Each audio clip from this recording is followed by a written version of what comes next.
E aí pessoal, tudo bem? Essa é a videoaula 6, videoaula de fechamento da disciplina, análise de riscos, acidentes e processos de trabalho, gerenciamento e aplicabilidade. A gente aborda nessa videoaula 6, pessoal, vulnerabilidades, confiabilidade, exemplos e também a gente faz um fechamento rápido da disciplina, certo? Eu trago aqui então o sumário da aula, né? Conceito de vulnerabilidade, análise de vulnerabilidades, variabilidades nas tarefas e atividades dos trabalhadores, engenharia de confiabilidade, conceitos e aplicabilidades e um modelo do queijo suíço como um exemplo de metodologia para análise e prevenção de acidentes, certo? Bom, inicialmente então, sobre o conceito de vulnerabilidade, no contexto da engenharia de segurança, refere-se então a uma fraqueza ou uma falha em um sistema, processo ou pessoa que pode vir a causar danos. A engenharia de segurança busca identificar, analisar e mitigar essas vulnerabilidades para proteger os ativos e garantir a segurança, certo? Conceitualmente, é isso. Com relação à análise de vulnerabilidades, na indústria da construção, por exemplo, ela é multifacetada e abrange riscos inerentes às atividades, como falta de treinamento, uso inadequado de equipamentos de segurança individual ou coletivo, né, os EPIs, os EPCs. Né? A engenharia de segurança alinhada à regulação desempenha um papel crucial na identificação, na avaliação e na mitigação desses riscos, buscando-se então criar um ambiente de trabalho obviamente, mais seguro para todos os indivíduos. Com relação à análise de vulnerabilidade, os destaques que a gente traz aqui, com relação, vamos lá, eu olho o trabalho em altura, eu penso em NR35, né? Com relação a trabalhos em altura, então, quedas de altura são uma das principais causas de acidentes fatais na construção civil, como nós já vimos anteriormente, né? Exigindo a implementação de medidas como redes de segurança, escadas adequadas e cinturões de segurança, além da capacitação sempre, né? Uso de máquinas e equipamentos, né? Falta de treinamento e a operação incorreta de máquinas pesadas e equipamentos podem levar a graves acidentes, como esmagamentos, como choques elétricos, certo? A exposição a produtos químicos também é uma vulnerabilidade, né? A exposição a tais produtos tóxicos ou inflamáveis requer o uso de equipamentos de proteção individual adequados, ventilação e a implementação de procedimentos de segurança para que se evitem acidentes e intoxicações.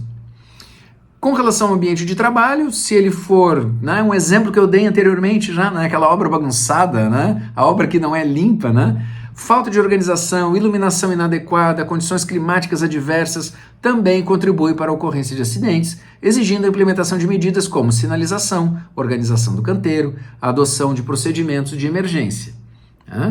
Então eu procurei trazer aqui alguns exemplos um pouco fora da construção civil, porque eu já forcei um pouco, né, ao longo dessa semana, dessas 2 semanas, né? Então um exemplo de vulnerabilidade nos portos, por exemplo, puxando um pouquinho para a área de transportes, né? No setor portuário, a vulnerabilidade se refere à suscetibilidade a riscos, que podem comprometer a segurança, a eficiência e a continuidade das operações, como acidentes, incidentes de segurança, ataques cibernéticos, falhas de infraestrutura. Um outro exemplo, nas cidades, né? E eu trago aqui uma publicação bastante atual da Universidade Federal da Paraíba, se não me engano, que trata de riscos, vulnerabilidades e desastres socioambientais. Populações em áreas de risco, populações em vulnerabilidade social, né? Vocês já certamente já ouviram esse termo. Então a gente chega nesse terceiro exemplo, que é a vulnerabilidade social, conflitos ambientais, regulação urbana, né? E o foco aqui é vulnerabilidade socioambiental, que se refere à sobreposição de valores sociais e ambientais que aumentam a sensibilidade de grupos populacionais a riscos ambientais, como desastres naturais, degradação ambiental e sua capacidade de lidar com eles. Eu tenho um exemplo aqui, tem uma cidade no estado de Santa Catarina que conta-se, né, que os índios, né, a população indígena, né, quando a cidade foi fundada pelos imigrantes, eles comentavam, né, que Os imigrantes colocaram a cidade, implantaram, criaram, fundaram a cidade, começaram a construir as suas residências ao longo do rio. E os indígenas não, faziam as suas casas, né, as suas moradas, as suas habitações em lugares mais altos e afastados do rio. O que acontece quando você tem um volume de chuvas mais alto? Enchente na cidade, enchente na área urbana onde a cidade foi constituída, né? Ou seja, um erro lá atrás, né? E é uma vulnerabilidade socioambiental também, né? É de fundo, é um problema, digamos que constante na cidade, tem que mudar a cidade, né? Na tragédia que aconteceu no Rio Grande do Sul recentemente, né? O que se viu? Algumas cidades correram o risco de serem varridas do mapa mesmo, porque acabou tudo e ela está ou foi constituída em um lugar com alto risco, né, socioambiental. E aí a gente chega aqui já que eu saí um pouquinho do roteiro aqui, a gente chega numa questão para a gente pensar um pouco, né? A mitigação de riscos, ela pode reduzir vulnerabilidades. Pense bem, né? Será que se a gente trabalhar um pouco mais identificando os riscos, implementando um PPRA, implementando um PGR, continuamente avaliando, identificando os riscos, melhorando, mitigando situações de risco, a gente pode reduzir vulnerabilidades? Tendo a dizer que sim, né? Mas fica para vocês pensarem um pouco. Tá? A gente chega no quarto item dessa videoaula, que trata da engenharia de confiabilidade. Não sei se vocês já ouviram falar nesse termo, né? Existem, se vocês derem o Google, vocês vão achar vários programas de pós-graduação ofertando especializações em engenharia de confiabilidade, certo? Então vamos lá. O engenheiro de confiabilidade é responsável por garantir a estabilidade e eficiência de sistemas complexos. Identifica e mitiga falhas, analisa dados e implementa estratégias de manutenção preventiva. É um engenheiro, sem dúvida, né? Seu principal objetivo é identificar e mitigar potenciais falhas ou problemas que possam comprometer a operação segura e eficiente de um sistema, seja esse sistema um software, hardware, infraestrutura ou mesmo um processo industrial, certo? O engenheiro de confiabilidade emprega uma variedade de técnicas e metodologias, incluindo análise de falhas, análise de confiabilidade, modelagem estatística, testes de fadiga e confiabilidade, entre outros. Eles também, esse engenheiro de confiabilidade também é responsável por desenvolver e implementar estratégias de monitoramento contínuo e manutenção preventiva, a fim de detectar e corrigir problemas antes que eles se tornem críticos. E aqui o destaque que eu faço é com relação à necessidade, principalmente na indústria, né? Que a indústria tem que ter um plano, uma política, mais do que um plano, uma política de manutenção preventiva, que converse com o seu PGR, que converse com o seu PPRA, que esteja integrado com a CIPA, né? A gente tem NRs que não foram abordadas aqui ainda nessas disciplinas minhas, que tratam especificamente de operação de equipamentos, que trata inclusive de operações em redes energizadas, né? A questão da gente mitigar risco, a gente tem que conhecer as NRs todas e os riscos, né? E a gente precisa de gestão. Então o foco aqui e o destaque que eu faço é com relação à necessidade de uma política, muito mais do que um plano, uma política de manutenção preventiva, certo? O último exemplo, o último item aqui, é um item que eu gosto de usar bastante assim nas minhas aulas, tanto da graduação quanto do mestrado.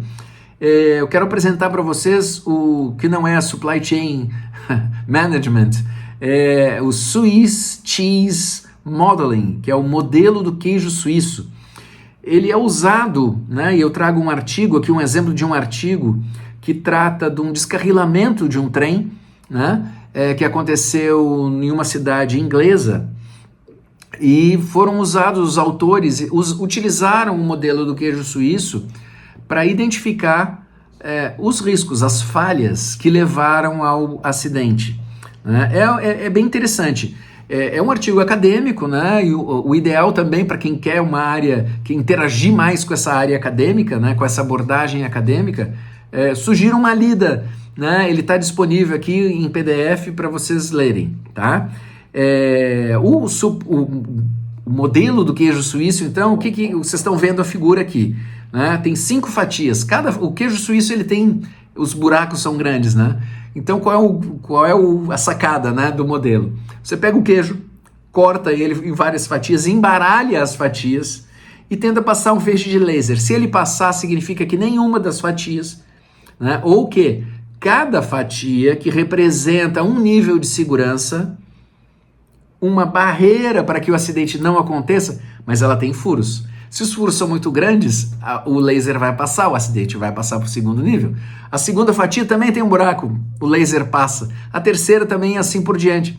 Se o laser atravessa todas as fatias, significa que nenhum nível de segurança atingiu o objetivo, que era reduzir o acidente ou impedir o acidente, certo? Então esse é o conceito, né? E a gente pode usar vários acidentes que aconteceram, que tem vários níveis de segurança e eles passaram, né? O acidente acabou acontecendo, né? Foi a tempestade perfeita no pior sentido, né?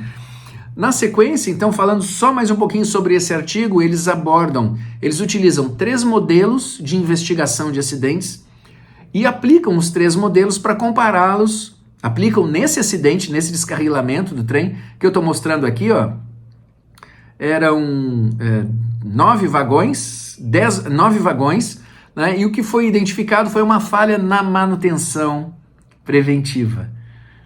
Uma peça que falhou, e você sabe como é que funciona uma ferrovia, né? Os 2 trilhos devem estar alinhados. Se ocorre um desalinhamento ou um afastamento, algum tensor ou, né, alguma peça, alguma barra transversal, por exemplo, que permite que um dos trilhos trabalhe, né, a gente vai ter o descarrilamento. Foi o que aconteceu. E foi identificada uma falha, né, na manutenção, certo? Sugiro fortemente uma lida nesse artigo, certo? Fechando aqui, pessoal, então, como material complementar, é uma metodologia também, a metodologia IRAP, tá aqui o link, tá? Ela fixa algumas estrelas, identifica pontos críticos onde podem ou nos quais a tendência ou a probabilidade de ocorrência de acidentes é maior. Então, a metodologia IRAP ajuda a hierarquizar em função do grau de risco, né, de cada ponto, hierarquizar, por exemplo, a implementação de uma política de manutenção corretiva, até dependendo, né, do caso. Tá aqui o link também, sugiro, tem uma pesquisada, né? E fica aqui então, pessoal, já que a gente já passou dos 12 minutos, fica o meu agradecimento para todos os organizadores aqui, né? Agradeço a FEPESE, UFSC, a Senep Santos, né? A Associação de Engenheiros e Arquitetos de Santos, e principalmente, né? E também principalmente ao Confea, CREA São Paulo e Mútua, pela oportunidade de estar aqui com vocês, ter estado, né, por enquanto, estar aqui com vocês discutindo esse assunto tão importante, né, que é a segurança do trabalho, a saúde, né, também no trabalho, e a gente, né, nessa capacitação, né, que vem dando excelentes frutos aí com 300 alunos, né, a gente teve uma live sensacional, né, de abertura com 300 pessoas, né, e enfim, a gente fica à disposição aqui.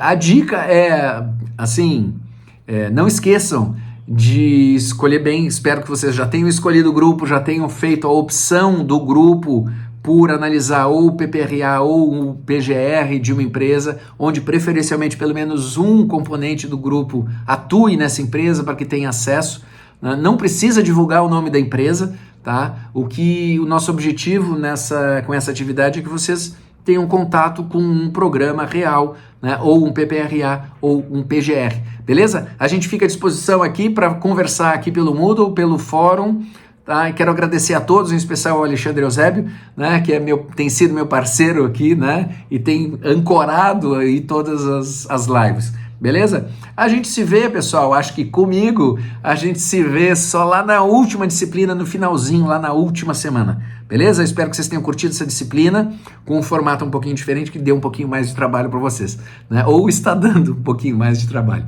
beleza? Quero agradecer então, até a próxima, valeu!